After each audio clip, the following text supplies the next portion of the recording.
Assalamu alaikum wa rahmatullahi wa barakatuh. Welcome, dear students. This is me, Asif Javed. I welcome one and all to EACT classes. So far, we have discussed many topics related to the quant portion. Some of the highlights of the topics that we have discussed so far is 2D mensuration, then 3D mensuration. We have also discussed basic trigonometry, trigonometric ratios. We also did something about uh, we basically did 2D and 3D mensuration along with the trigonometry. So, and of course, applications of trigonometry that we discussed under heights and distance. So this is all we have done so far. In today's lecture, we are going to take up an important topic from quant portion. आज हम circle के बारे में पढ़ेंगे. Circle क्या होता है? आइए सबसे पहले हम ये समझने की कोशिश करते हैं कि व्हाट सर्कल इज एक्चुअली. देखिए, सी केयरफुली. ये जो मैंने आपके सामने यहाँ पे ये शेप जो आपको दिख रही है, दिस इज सर्कल. अब बेसिकली अगर आप सर्कल को गौर से देखें, सर्कल में एक ऐसा पॉइंट होता है, आई मीन टू से, इस पॉइंट को आप गौर से देखिए. एक पॉइंट ऐसा होता है कि उस पॉइंट से आप जिस तरफ भी जाएं, अगर आप एक कांस्टेंट डिस्टेंस पे हर तरफ चले, आई मीन टू से कि सर्कल बेसिकली एक पाथ होता है. सर्कल क्या होता है? This is a path. This is a path of A point. एक पॉइंट मूव कर रहा है और वो पॉइंट इस तरह से मूव कर रहा है कि उसका डिस्टेंस हर टाइम एक फिक्स पॉइंट से सेम रह रहा है. तो अगर एक पॉइंट इस तरह से मूव करे कि उसका डिस्टेंस एक फिक्स पॉइंट से हमेशा सेम रहे, तो जो पाथ वो फॉलो करेगा दैट विल बी सर्कल. और ऑब्वियस सी बात है कि जब एक पॉइंट इस तरह से अपना पाथ फॉलो करेगा कि उसका डिस्टेंस एक फिक्स पॉइंट से हमेशा कांस्टेंट रहे, जैसे आप देख सकते हो, जैसे मान लो ये पॉइंट ए पॉइंट है, फिर बी पॉइंट है, सी पॉइंट है, डी पॉइंट है, ई पॉइंट है, एफ पॉइंट है, जी पॉइंट है, और इनके बीच भी ना जाने कितने पॉइंट्स. तो किसी भी पॉइंट पे अगर आप देखोगे ये एक कंडीशन सेटिस्फाई कर रहा है, ये पॉइंट, कि इसका डिस्टेंस एक फिक्स पॉइंट से हमेशा कांस्टेंट रह रहा है. तो इस कंडीशन को सेटिस्फाई जब एक पॉइंट करता है, तो उस चक्कर में जो ये पाथ फॉलो करता है वो कुछ इस तरह का पाथ होता है और इसी को हम सर्कल कहते हैं. अब सर्कल में ये जो पॉइंट्स, जब पॉइंट वो मूव कर रहा होता है, तो जिस फिक्स्ड पॉइंट के रेस्पेक्ट टू वो मूव करता है उसे हम कहते हैं centre of circle. This is called centre of circle. तो आपका सेंटर ऑफ सर्कल ये रहा, वो फिक्स्ड पॉइंट जिसके रेस्पेक्ट टू एक पॉइंट मूव करता है सच दैट उसका डिस्टेंस उस फिक्स पॉइंट से कांस्टेंट रहता है. सो ये आपका सेंटर ऑफ सर्कल आ गया और ये आपका मूविंग पॉइंट आ गया. तो जो पाथ वो फॉलो करेगा उसी पाथ को हम क्या कहते हैं? That is called circle. What it? तो सर्कल में इंपॉर्टेंट चीजें क्या हैं? टू स्टार्ट विद,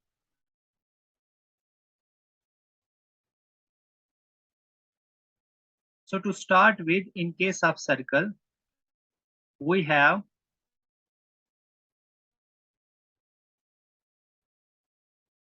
इसको हम कहते हैं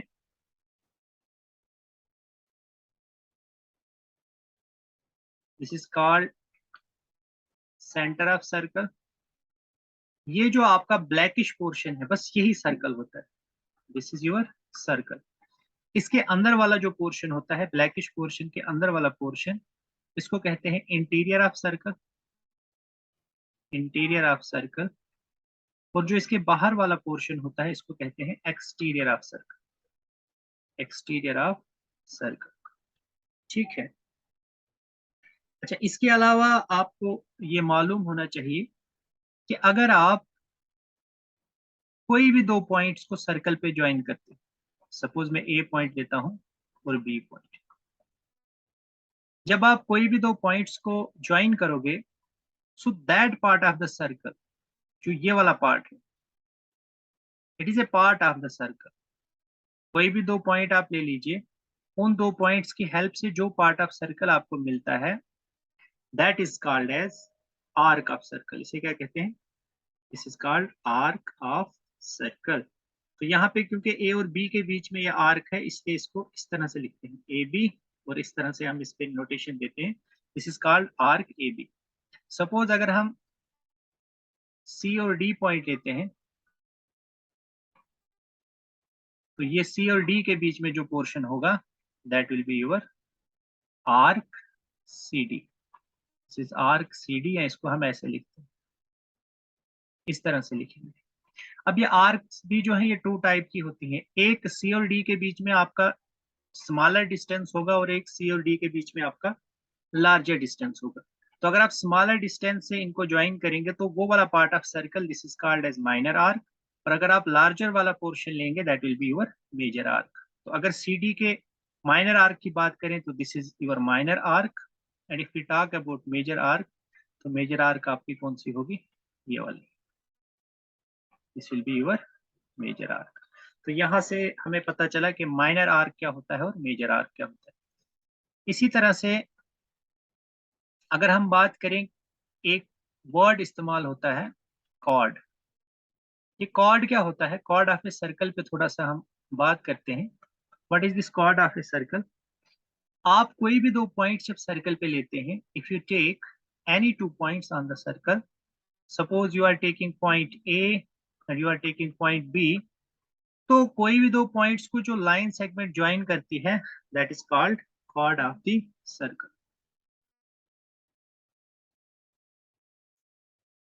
तो कोई भी दो पॉइंट अगर आप सर्कल पे लेते हैं, if you take any two points on the circle, और उन पॉइंट्स को आप जिस लाइन सेगमेंट से ज्वाइन करते हैं, उसे ही हम कॉर्ड ऑफ सर्कल कहते हैं। I repeat, if you take any two points on the circle. अब फिर से मैं आपको एक बात यहाँ पे बताऊं कि सर्कल जो है, सर्कल को कंफ्यूज नहीं करना है interior and exterior of circle से। When I am talking about, just a second, when I am talking about circle, I essentially mean this black portion. This is the circle. Now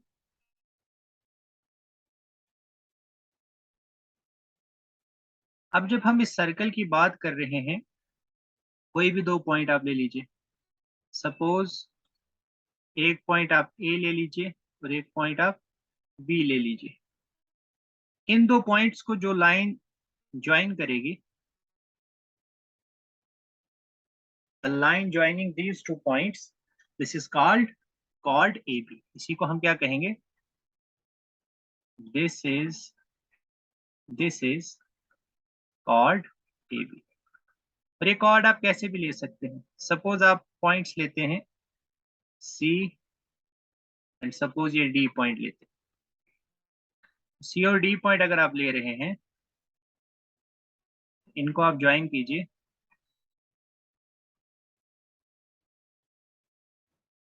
तो सी और D point को जो ये line join करेगी, this is your chord C D. This is chord C D.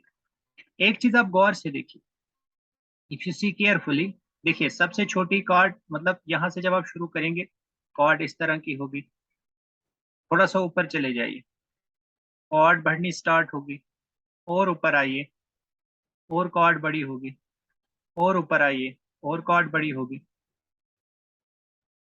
इस तरह से cord बड़ी होती जाएगी, और ऊपर आइए, बीच में मैक्सिमम हो जाएगी, और उसके बाद फिर से कॉर्ड छोटी होनी स्टार्ट हो जाएगी। तो जब आप सेंटर ऑफ सर्कल से पास करेंगे, when you will take a chord which is passing through the centre of the circle, तो वो वाली कॉर्ड जो होगी आपकी, that will be the largest of all the chords. That will be the largest, that will be the largest of all the chords, और इसी को हम कहते हैं, this is called diameter of the circle. इसे क्या कहते हैं? Diameter of the circle. So diameter of circle क्या होता है? डायमीटर ऑफ द सर्कल आपकी जो सबसे लंबी कॉर्ड होती है, उसी को आप डायमीटर ऑफ सर्कल कहते हैं। Okay fine.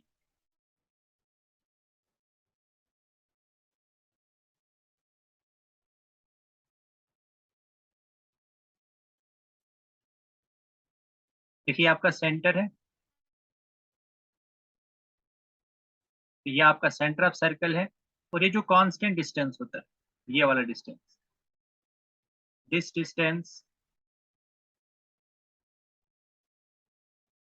डिस्टेंस कहीं किसी भी तरफ आप सेंटर से लेकर सर्कल तक आप कोई भी डिस्टेंस जो लेते हैं, this is called radius of circle, this is called radius of circle. So if you take this distance from center to circle, so this will be called radius of circle। तो ये सब के सब आपके radius of circle, ये जितनी भी lines मैंने ड्रॉ की हुई, ठीक है। So these are all, this is radius of circle। Similarly this is also radius, this is also radius, they are all radius। और अभी मैंने आपको बोला था कि डायमीटर क्या होता है, डायमीटर मैंने कहा था ये एक ऐसी कॉर्ड होती है जो बिल्कुल सेंटर ऑफ सर्कल से पास होती है। और आप देख सकते हैं कि सेंटर ऑफ सर्कल से इनफाइनाइटली मैनी कॉर्ड्स पास हो सकती हैं। You can have infinitely many chords which are passing through centre of circle. तो इसलिए आप कह सकते हैं कि एक सर्कल में इनफाइनाइटली मैनी डायमीटर्स हो सकते हैं। पर अगर आप इसको गौर से देखें, ये जो कॉर्ड सेंटर ऑफ सर्कल से पास हो रही है, तो यहां से लेकर यहां तक क्या आ जाएगा आपका रेडियस, दिस इज रेडियस। और फिर आप अदर साइड अगर देखें ये फिर से रेडियस है, इसका मतलब जो आपका डायमीटर होता है, this is equal to radius plus radius, that is equal to 2 times radius, 2 into radius। मतलब जो डायमीटर होता है वो रेडियस का दुगना होता है। ये चीज भी आपको क्लियर है? फाइन। नेक्स्ट,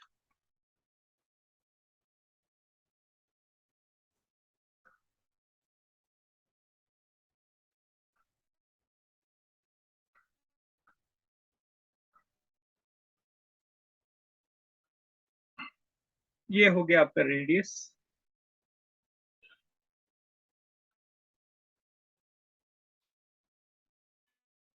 नेक्स्ट हम बात करते हैं angle subtended by cord.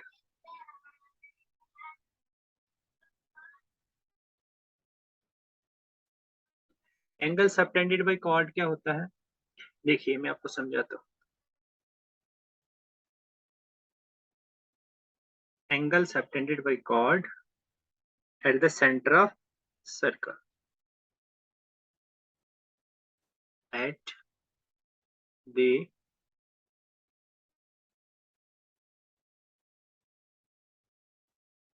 center of circle। देखो ये आपका सेंटर है, suppose this is called A B,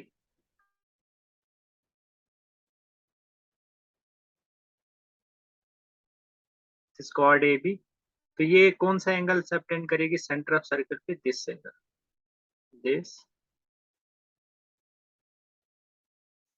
this is the angle subtended by chord at the centre of circle, ठीक है। So this is this angle theta, this is angle subtended by chord AB at the center of circle, ठीक है। So having discussed the angle subtended by chord at the center of circle, एक result आपको याद रखना है कि अगर हमारे पास दो कॉर्ड्स होंगी, सपोज एक कॉर्ड मेरे पास ये है और दूसरी कॉर्ड ये है, let me say that this is chord suppose CD and this is called EF। तो आपको याद ये रखना है कि अगर ये दोनों कॉर्ड्स इक्वल हो, मतलब अगर सी डी किसके इक्वल हो, ई एफ के इक्वल हो, I mean to say if the chords are equal, then they will subtend equal angle at the center of circle. कहने का मतलब ये है, if this is the center of circle O,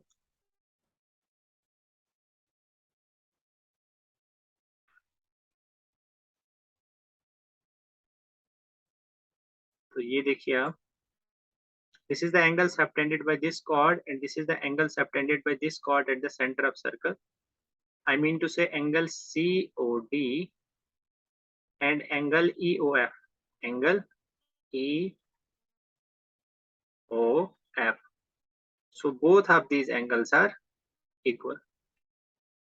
So if the chords are equal, then the angle subtended by them is also equal. एक तो हो गई ये बात। दूसरी बात आपको ये याद रखनी है कि अगर एंगल दो कॉर्ड्स इक्वल एंगल सबटेंड करें तो वो कॉर्ड्स इक्वल हो जाती है। एक तो ये हो गया ना कि अगर कॉर्ड्स इक्वल हैं तो वो इक्वल एंगल सबटेंड करेंगे eight the centre of circle, और दूसरा ये हो गया कि अगर दो कॉर्ड्स इक्वल एंगल सबटेंड कर रही हैं eight the centre of circle तो वो दोनों कॉर्ड्स इक्वल होंगे। Now let me write that in the form of statement.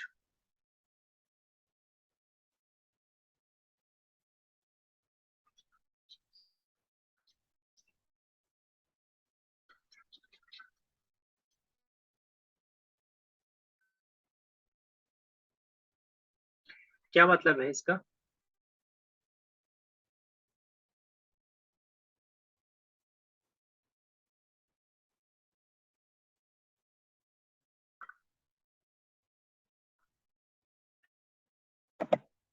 If, just a second.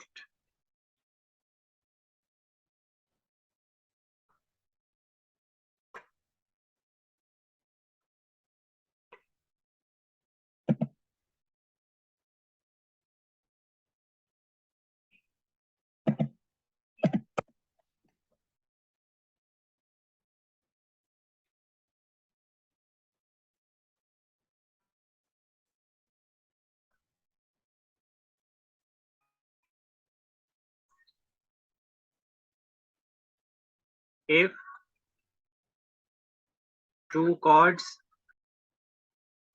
are equal, then angle subtended by them with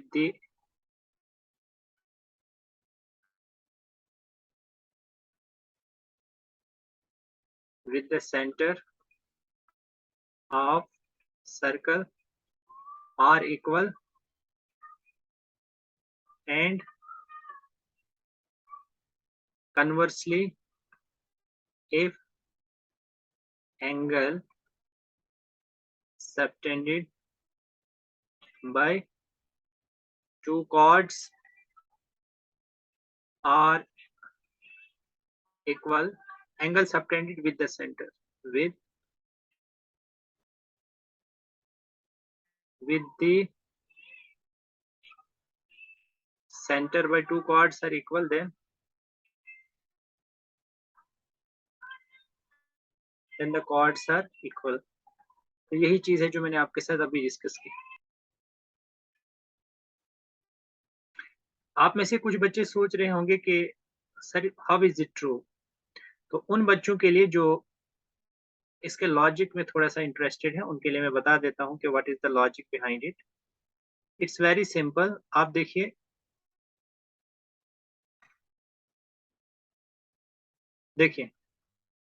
मैंने कहा था ना कि अगर आपकी chords equal, suppose this was chord A B and this was chord CD, and suppose they subtend angle 1 and 2 at the center of circle। अगर आप इन दोनों ट्राइंगल्स को देखो, triangle AOB and triangle COD, then what you will be able to see, AB is equal to CD because they are equal chords. AO is equal to OD, radii of circle. BO is equal to OC, radii of circle. So by triple S ये दोनों triangles क्या हो जाएंगे, congruent. तो corresponding part of these two corresponding triangles must be equal, so this angle must be equal to this angle. तो इसलिए इसका proof ये हो गया। Got it? आराम से चीजों को समझिए, एक बार समझ लेंगे फिर कभी आपको समझने की दोबारा जरूरत नहीं पड़ेगी। चलिए नेक्स्ट देखते हैं हम। इसी तरह से एक बहुत इंपॉर्टेंट कॉन्सेप्ट आता है सर्कल में,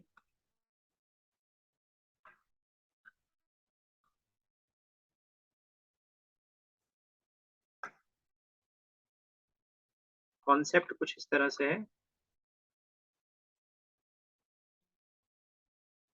अगर आप कोई भी कॉर्ड लेते हैं, let me take any chord,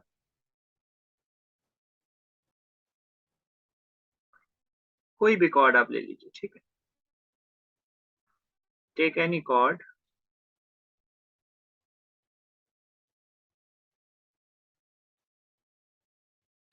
let me name it A, B. This is center of circle। और रिजल्ट ये कहता है कि अगर आप क्या करते हैं,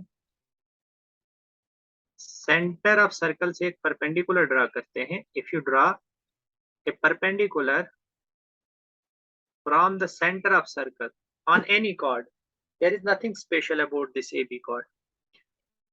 तो रिजल्ट ये कहता है, सपोज ये डी पॉइंट पे परपेंडिकुलर है, AD is perpendicular to AB। So if you draw any perpendicular which is passing through the center and is perpendicular on the chord, and the result says that it bisects the chord। It bisects the chord। यानी आप कोई भी perpendicular draw कीजिए, if you draw any perpendicular जो कि centre से पास होता हो और परपेंडिकुलर टू हो किसी भी कॉर्ड के, तो वो कॉर्ड को दो बराबर हिस्सों में तकसीम कर देता है, मतलब AD is equal to BB। And there is nothing special about this chord। Suppose if you take this chord, और देखिए ये सेंटर से पास हो रहा है, इसके परपेंडिकुलर है तो इसको भी बाइसेक्ट करेगा। Suppose if you take this chord और एक परपेंडिकुलर आप ऐसे ड्रॉ करें, ठीक है। अब ये बराबर सेंटर में मैंने ये पॉइंट नहीं लिया, if you take at the centre properly तो ये आपको दिखेगा कि कहीं सेंटर इस जगह पे होगा, ठीक है। So this will bisect it. यहाँ से आप कोई भी कॉर्ड ले लीजिए, तो यहाँ से एक परपेंडिकुलर जो सेंटर से पास होगा और इस कॉर्ड पे परपेंडिकुलर को उसको बाइसेक्ट करेगा। यहाँ से एक कॉर्ड ले लीजिए, कहीं से भी ले लीजिए कॉर्ड, ऐसे ले लीजिए, ऐसे ले लीजिए, जैसे भी आपको लेनी। आप एक परपेंडिकुलर ड्रा कीजिए जो सेंटर से पास होता है, वो हमेशा उस कॉर्ड को बाइसेक्ट करेगा। अब आपके दिमाग में सवाल आ रहा होगा कि सर ऐसा क्यों होता है? तो ऐसा इसलिए होता है, यहाँ पे भी concept of congruency of triangle it will come into play। how we can prove that? see, situation ये थी आपकी, सपोज ये कॉर्ड लेता हूँ, let me take this chord. Now this will be suppose center of circle, this is center of circle, not here,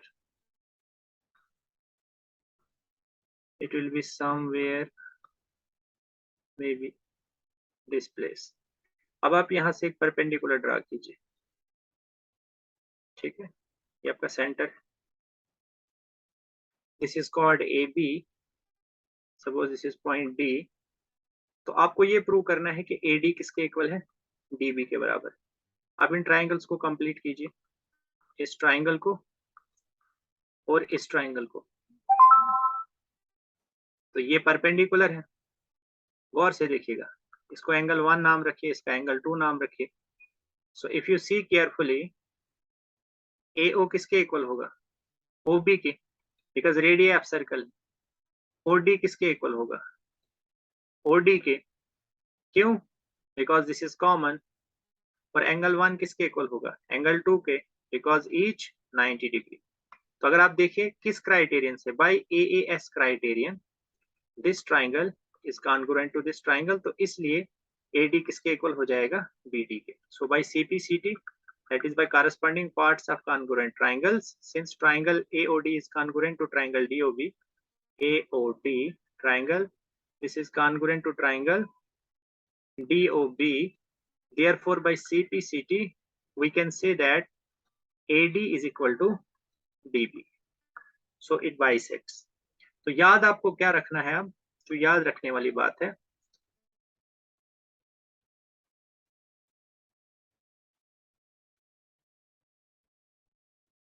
so what you need to keep in mind,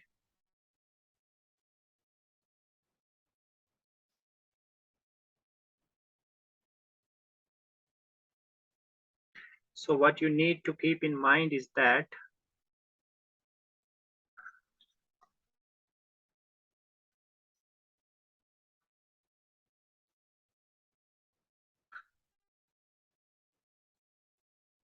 आपको याद ये रखना है,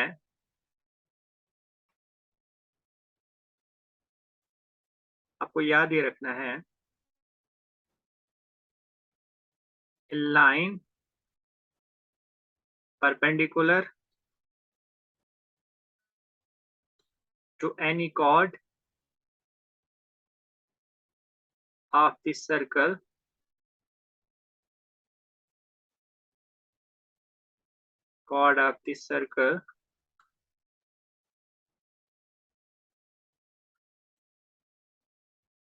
passing through center of the circle, passing through center of the circle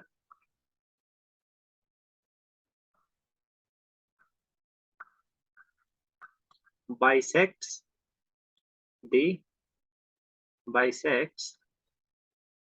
that chord. ठीक है, फिर से देखिए एक बार, ये आपका सर्कल है, कोई भी कॉर्ड है, ये आपका सेंटर ऑफ सर्कल, यहाँ से आप कोई भी परपेंडिकुलर ड्रा करते हो जो सेंटर से पास होता है उसके परपेंडिकुलर है, तो ये इस कॉर्ड को बाइसेक्ट करेगा। किसी भी कॉर्ड परपेंडिकुलर आप ड्रा कीजिए और सेंटर ऑफ सर्कल से वो कॉर्ड पास होती हो, it will always bisect that chord. Is that okay? Fine. So this was one aspect of it.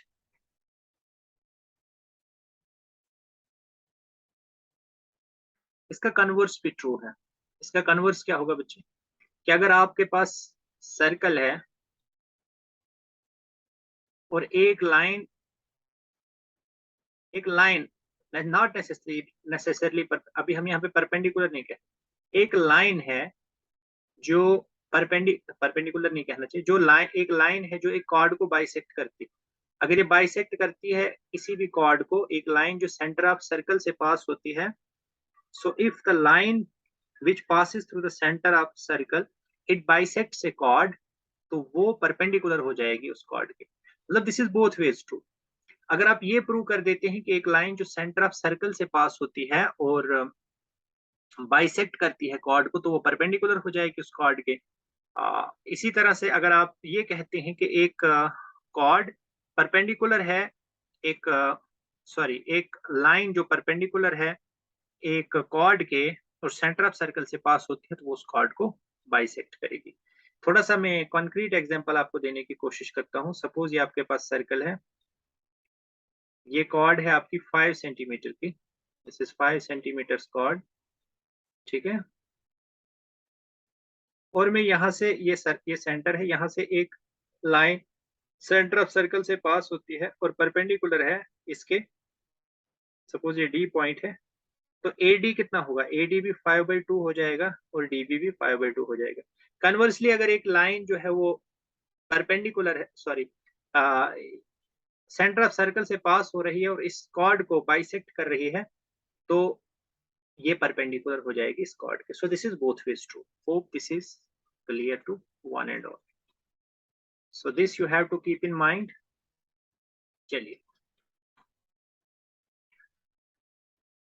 तो अभी तक मैंने आपको ये बताया है कि जो इक्वल कॉर्ड्स होती हैं वो इक्वल एंगल सबटेंड करती हैं eight the centre of circle, और इसी तरह से अगर दो कॉर्ड्स इक्वल एंगल सबटेंड करें eight the centre of circle, तो वो कॉर्ड्स इक्वल होती हैं। इसी तरह से हमने देखा कि अगर एक लाइन परपेंडिकुलर हो किसी भी कॉर्ड के और वो सेंटर ऑफ सर्कल से पास होती हो, तो वो कॉर्ड उस, सॉरी मैं बार बार कॉर्ड कह रहा हूँ, एक लाइन जो सेंटर से पास होती हो और परपेंडिकुलर हो किसी भी कॉर्ड के, तो उस कॉर्ड को बाइसेक्ट करती है। कन्वर्सली स्पीकिंग, अगर एक लाइन जो सेंटर ऑफ सर्कल से हम ड्रा कर रहे हो या सेंटर ऑफ सर्कल से जो पास हो रही हो और साथ में वो बाइसेक्ट करती हो किसी भी कॉर्ड को, तो वो उस कॉर्ड के परपेंडिकुलर होती है।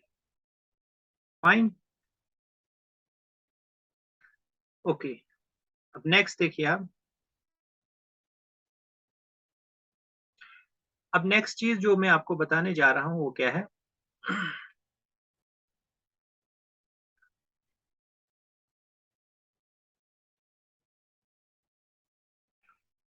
अगर आपके पास एक सर्कल है, चाहे आप एक सर्कल की बात करें या आप दो कॉन्ग्रुएंट सर्कल्स की बात करें। कॉन्ग्रुएंट सर्कल्स होते हैं जो बिल्कुल जिनकी शेप भी सेम हो, साइज भी सेम हो। By shape and size we simply mean के जिनका रेडियस सेम हो, तो वो सर्कल क्या हो जाएंगे, कॉन्ग्रुएंट हो जाएंगे। तो यहाँ पे हम क्या कहते हैं, equal chords of a circle. अगर हम एक सर्कल की बात करें, सपोज हम एक सर्कल की बात करते हैं, let me take a circle. अगर हम विद इन सर्कल की बात करें, इसके दो वर्जन हैं। अगर हम विद इन सर्कल की बात करें, अगर मैं दो कॉर्ड्स लेता हूं, suppose one chord another chord, और सपोज मैं ये कहता हूं कि ये दोनों कॉर्ड्स इक्वल है, ये दोनों कॉर्ड्स क्या है, इक्वल। अगर ये दो कॉर्ड्स इक्वल होंगे तो इनका डिस्टेंस सेंटर ऑफ सर्कल से क्या होगा, सेम होगा। मतलब सपोज अगर ये m है, ये n है, तो ओ एम किसके इक्वल हो जाएगा, ओ एन के। बात समझ आ रही मेरी, ओ एम किसके इक्वल हो जाएगा, ओ एन के। So if we have two equal chords, एक सर्कल की बात हो रही है, विद इन ए सर्कल की बात हो रही है, फिर हम दो कॉन्ग्रुएंट सर्कल के बारे में भी कहें। अगर आपके पास एक सर्कल है और उसमें दो इक्वल कॉर्ड्स हैं, तो उनका डिस्टेंस सेंटर से क्या होता है, सेम होता है। अब आप पूछेंगे कि सर ये कैसे होता है, again concept of congruency will come into play. कैसे, देखो, इसको इसके साथ ज्वाइन करो, इसको इसके साथ ज्वाइन करो, ठीक है। अब आप कौन कौन सी लोगे ट्राइंगल, सपोज एक आप ये ट्राइंगल लेते हो,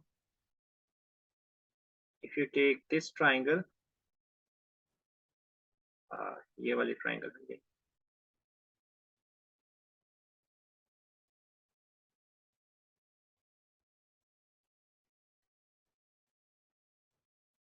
सॉरी इसमें ये कॉन्सेप्ट नहीं लगेगा, सिंपली आप याद रख लीजिए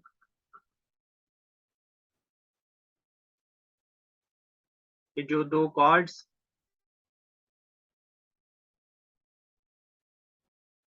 आप ये याद रखिए कि अगर दो कॉर्ड्स इक्वल इक्वल कॉर्ड्स हैं आपकी एक ही सर्कल में, तो वो इक्वी डिस्टेंट होती हैं सेंटर से। अब ये कैसे भी हो सकती हैं, सपोज ये ऐसे हैं, ए बी सी डी, ये आपका सेंटर है, मतलब यहाँ से लेकर यहाँ तक का डिस्टेंस और यहाँ से लेकर यहाँ तक का distance, O M O N. तो ओ एम किसके इक्वल हो जाएगा, ओ एन के, ठीक है। तो जो इक्वल कॉर्ड्स होती हैं, they are equidistant from the centre of the circle. इसी तरह से अगर मैं दो कॉन्ग्रुएंट सर्कल्स ले लूं, क्या मतलब है, सपोज मैं एक सर्कल ले लूं, फिर मैं दूसरा कॉन्ग्रुएंट सर्कल ले लूं, इसमें एक कॉर्ड ले लूं मैं A B,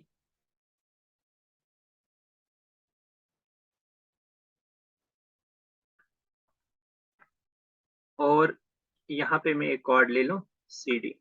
now this circle C1 and C2 they are congruents. ये क्या है, कॉन्ग्रुएंट सर्कल्स। तो जितना डिस्टेंस इस ए बी का ओ से होगा, उतना ही डिस्टेंस सी डी का इस सर्कल के सेंटर ओ से होगा। So they are equal chords of congruent circle. So they are being equal chords of congruent circle, they will be equidistant from the center. They will be equidistant from the center. So equal chords of congruent circle, they are equidistant from the center.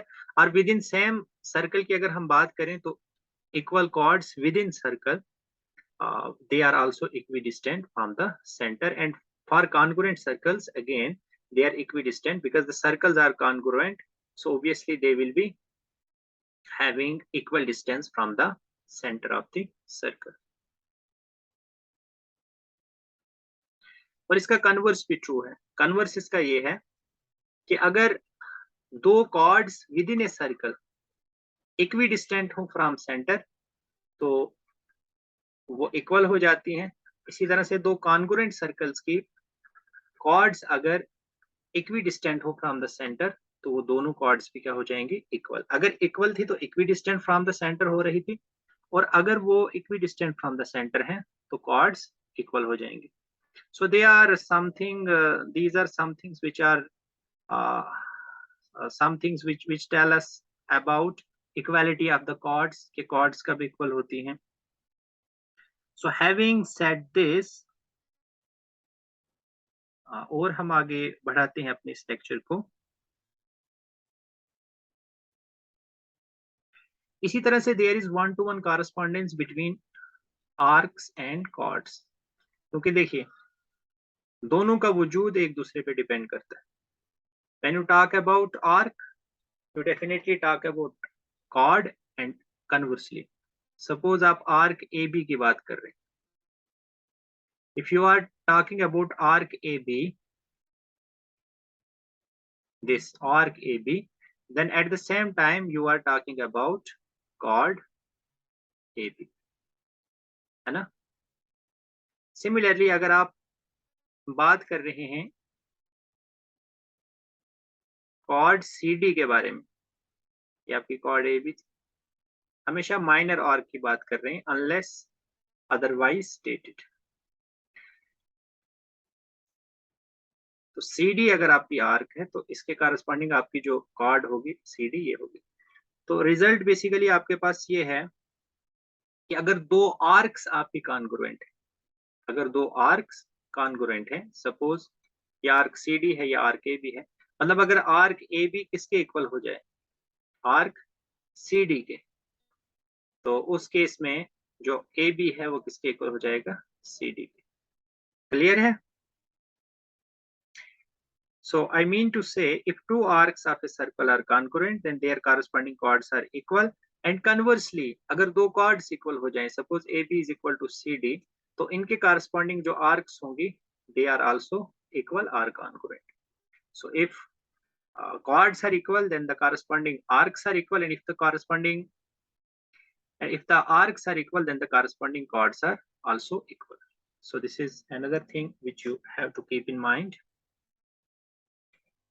Having said all this, let me tell you something more about this concept of circles.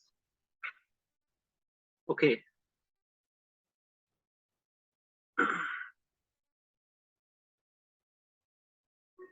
अब एक बहुत ही important result है जिसको आपने अपने बचपन में जब आप 9th स्टैंडर्ड में थे तो ये बहुत ही इंपॉर्टेंट होता था from examination point of view से भी.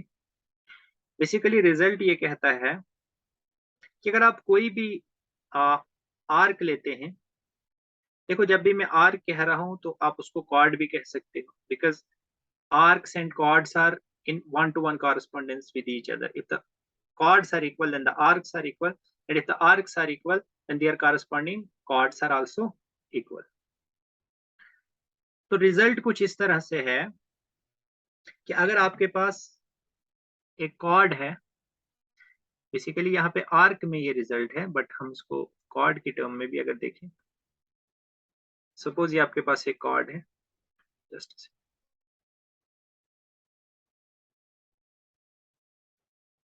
तो arc A B, this is arc A B या कॉर्ड आप ए बी कह सकते हो, ये आपका सेंटर है.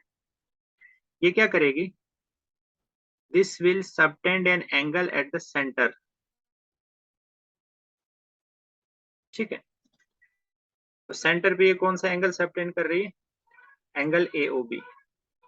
कोई भी कॉर्ड जो एक एंगल सेंटर ऑफ सर्कल पे सबटेंड करती है और एक एंगल वो कहीं पे भी सबटेंड कर सकती है। आई मीन टू से, सपोज कोई दूसरा पॉइंट हम लेते हैं सेंटर के अलावा, सपोज हम लेते हैं B पॉइंट ले लो, C पॉइंट ले लो, D ले लो, E ले लो, कुछ भी ले लो, F ले लो, G ले लो, whatever you want to take।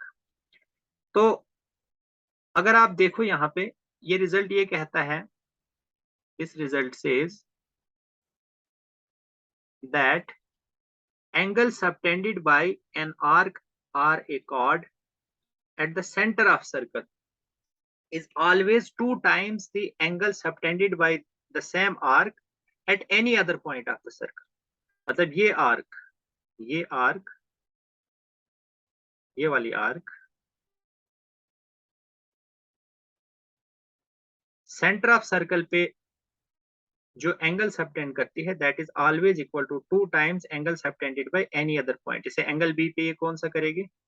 Point B पे that is angle A, sorry इसको हम कुछ कहते हैं B dash, suppose A B dash B.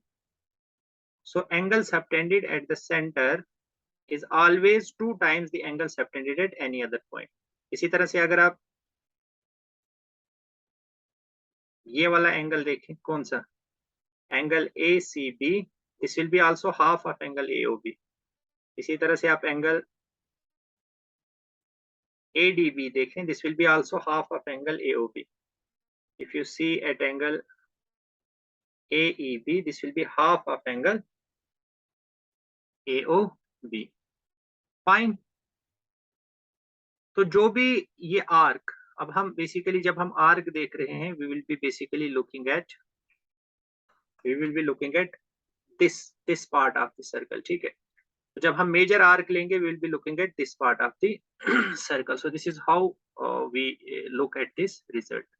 So the angle subtended by an arc at the centre of the circle is always, मतलब इसको अगर मैं यहाँ पे फिगर में आपको बताऊं, ये हैं आपके एंगल्स। सपोज अगर ये सेंटर वाला एंगल कितना है, if the center angle is 1, this is 1 by 2, this is 1 by 2, this is 1 by 2, this is 1 by 2। ठीक है, मतलब इन सभी का रिलेशन क्या है? जो सेंटर के साथ ये आर्क का एंगल सबटेंड कर रही है, they are all half of the angle subtended at the center of circle, or the angle subtended by an arc at the center of circle, this is always 2 times the angle subtended at any other point of the circle।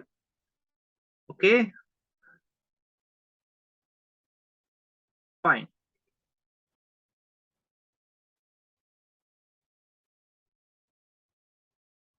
so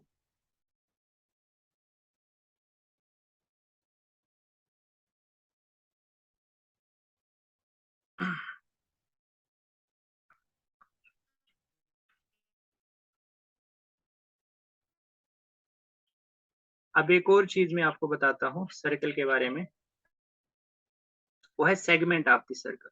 segment of the circle क्या होता है? दो चीजें आप circle में पढ़ते हैं, उनको कंफ्यूज नहीं करना। One is sector, one is segment. पहले हम सेगमेंट के बारे में देखते हैं, ठीक है। So let me tell you something about segment of the circle।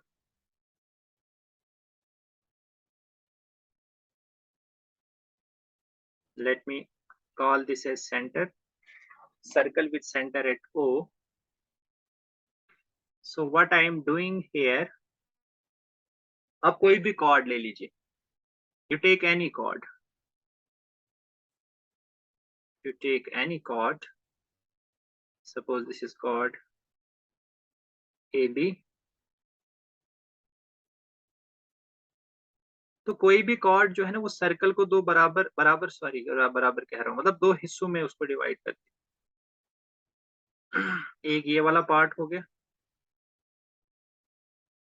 तो दूसरा मान लीजिए ये वाला पार्ट हो गया। So any chord divides a circle into two parts. एक पार्ट उसमें बड़ा होता है और एक पार्ट छोटा होता है। जो बड़ा पार्ट होता है उसको हम मेजर सेगमेंट कहते हैं और जो छोटा पार्ट होता है उसे हम माइनर सेगमेंट कहते हैं। तो क्लियर है आपको? कोई भी कॉर्ड आप ले लीजिए। सपोज अगर मैं कॉर्ड ये ले लेता, if I would have taken chord as A, suppose D, तो उस केस में ये आपकी माइनर सेगमेंट हो जाती और ये आपकी मेजर सेगमेंट हो जाती। And similarly, you can talk about all the possible minor and major segments. So having told you about minor and major segments, अब segment की बात करते हैं. Why is segment so important for us? There is a very beautiful relationship for angles in a segment. Angles in a segment. So what is that?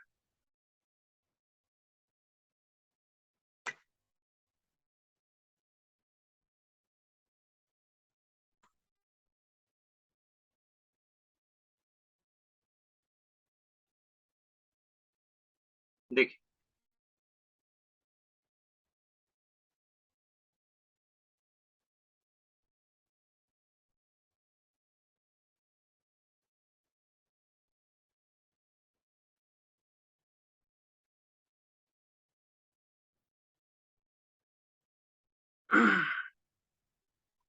this is minor segment and this is major segment. Result हमारे पास ये होता है कि अगर आपके पास कोई भी segment है, सेम सेगमेंट में एंगल, सेम सेगमेंट में क्या होता है, एंगल्स जो होते हैं इक्वल होते हैं। What do we mean by angles in the same segment are equal? मतलब जो कॉर्ड किसी भी सेगमेंट में एंगल सबटेंड करती है, जितने भी एंगल वो सबटेंड करेगी वो सब के सब इक्वल हो जाएंगे। मतलब सपोज अगर मैं माइनर सेगमेंट ले लूं, यहाँ पे एंगल कैसे सबटेंड हो सकते हैं? डिफरेंट पॉइंट्स पे होंगे। सपोज इस पॉइंट पे एंगल सबटेंड होगा तो वो कैसा होगा? इस तरह का। इसी तरह से इस पॉइंट पे अगर मैं देखूं, एंगल कुछ इस तरह से सबटेंड होगा। इसी तरह से किसी तीसरे पॉइंट पे, इस पॉइंट पे सपोज एंगल कुछ इस तरह से सबटेंड होगा। इस पॉइंट पे एंगल कुछ इस तरह से सबटेंड होगा। तो ये एंगल्स कौन कौन से बन रहे हैं आपके? सपोज ये एंगल 1 है, ये एंगल 2 है, ये एंगल 3 है, ये एंगल 4 है।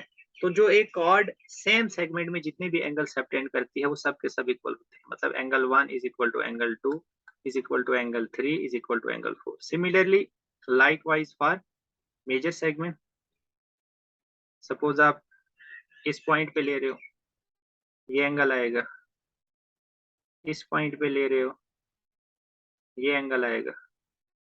इस पॉइंट पे ले रहे हो, ये एंगल आ जाएगा। इस पॉइंट पे ले रहे हो, ये एंगल आ जाएगा। जितने भी एंगल ले लो आप सेम सेगमेंट लेके, ठीक है? तो यहाँ पे एंगल बन जाएंगे this, this, this, this and this. इनका नाम दे दीजिए आप।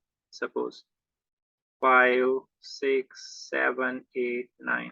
So angle 5 is equal to angle 6 is equal to angle 7 is equal to angle 8 is equal to angle 9।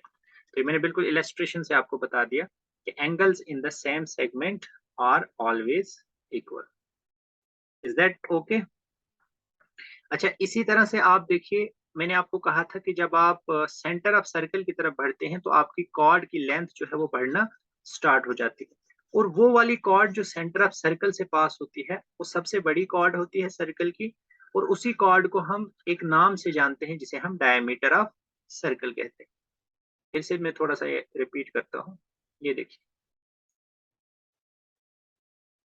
ये जो आपका सेंटर है, suppose this is your centre. तो इस सेंटर से ना एक कॉर्ड पास होती है। ये जो ए बी कॉर्ड जो सेंटर ऑफ सर्कल से पास हो रही है, ऐसे भी पास हो सकती है, कैसे भी पास हो सकती है।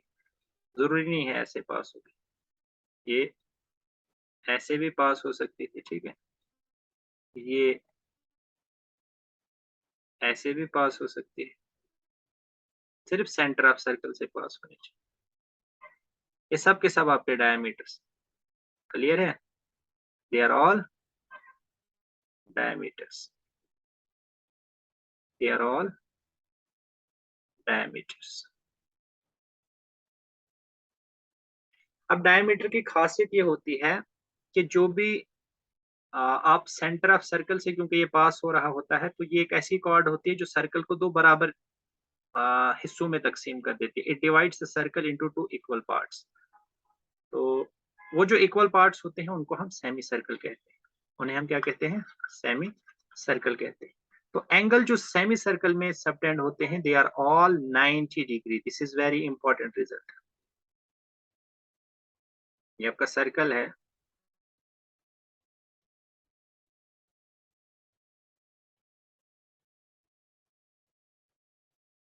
suppose this was diameter, this is center। तो जो भी एंगल एक सेमी सर्कल में जो भी एंगल सबटेंड होता है, मतलब डायमीटर जो भी एंगल सबटेंड करता है सेमी सर्कल में, ईच एंगल इज 90 डिग्री किसी भी पॉइंट पे, whether this angle, this angle, this angle, they are all 90 degree. इसी तरह से इस तरफ भी आप देख सकते हैं।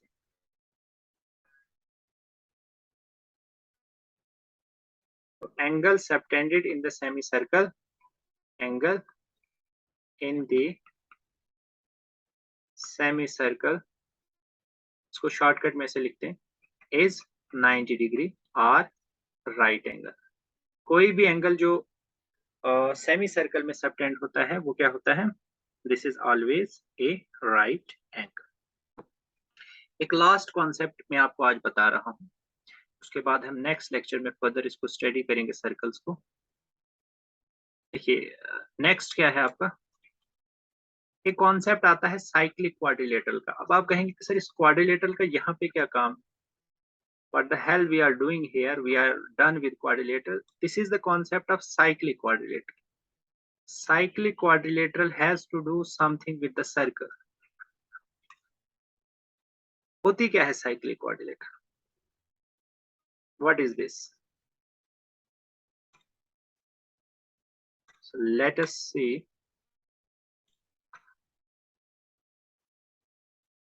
cyclic quadrilateral क्या होती है। साइक्लिक क्वाड्रिलेटरल एक ऐसी क्वाड्रिलेटरल होती है जिसकी चार वर्टिसेस जो हैं they are on the circle, जैसे A B C D. So quadrilateral whose all vertices are lying on the circle, this is called cyclic quadrilateral।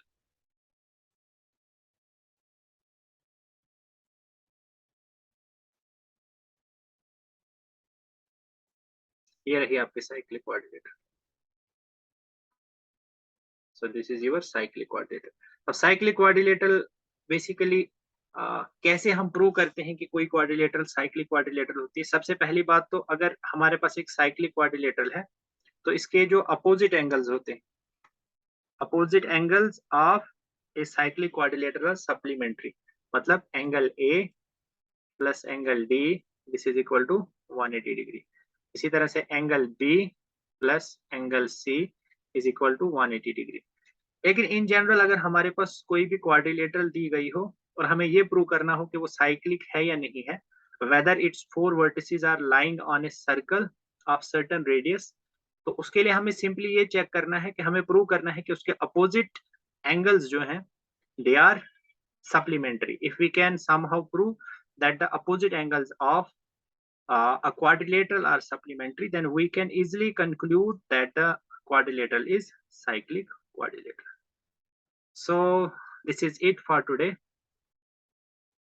तो आज के लिए हम इतना ही रखते हैं। फिर से आपसे मुलाकात होगी एक नए लेक्चर के साथ इसी सर्कल से related. Up till then, this is me Asif Javed signing off on EACT classes। Thank you so much and have a nice day and prepare with enthusiasm। Hopefully success will be yours। Thank you so much।